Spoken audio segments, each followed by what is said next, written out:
Welcome to രുചി by Binsu. ഇന്ന് നമുക്ക് പെർഫെക്റ്റ് ആയിട്ട് ഏത്തക്കപ്പം എങ്ങനെയാണ് ഉണ്ടാക്കുന്നതെന്ന് നോക്കാം. അതിനായിട്ട് ഞാനിവിടെ ഒരു 3-4 തവി ദോശമാവ്, ഇഡ്ഡലിയുടെയും ദോശയുടെയൊക്കെ മാവ് എടുത്തിട്ടുണ്ട്. ഇവിടെ പൊടി ഇതിനകത്തോട്ട് ഇട്ട് കൊടുക്കാം. പിന്നെ മഞ്ഞൾപ്പൊടി ഇട്ട് കൊടുക്കാം. ഇത് ഉപ്പിട്ട ദോശമാവാണ്, അപ്പോൾ അതിനകത്തോട്ട് നമ്മളിനി ഉപ്പിടണ്ട. പകരം 2 ടീസ്പൂൺ പഞ്ചസാര ഇട്ട് കൊടുക്കാം. കുറച്ച് എള്ളും കൂടെ ഇട്ട് കൊടുക്കാം. ഇതും കൂടെ ഒഴിച്ച് കൊടുക്കാം. ഫോർക്ക് വെച്ച് നമുക്ക് നല്ലതായിട്ടൊന്ന് മിക്സ് ചെയ്ത് കൊടുക്കാം.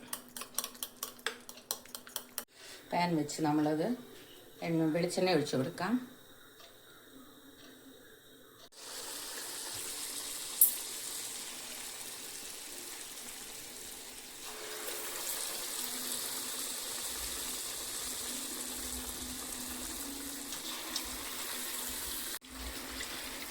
ഇതിൽ കൊള്ളുന്ന അത്രയും ഇട്ട് കൊടുക്കാം. ഉണ്ടോ, നല്ലതായിട്ട് പൊങ്ങി നല്ല പെർഫെക്റ്റ് ആയിട്ടുള്ള ഏത്തക്കപ്പായിട്ട് വരും.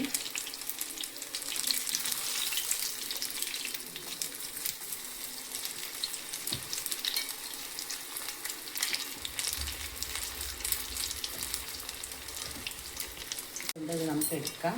നല്ല സൂപ്പറായിട്ട് വരുന്ന സാധനമാണ്. നല്ലപോലെ എണ്ണ ഊറ്റിയെടുക്കാം. അടുത്തതും കൂടെ നമുക്ക് ഇട്ട് കൊടുക്കാം.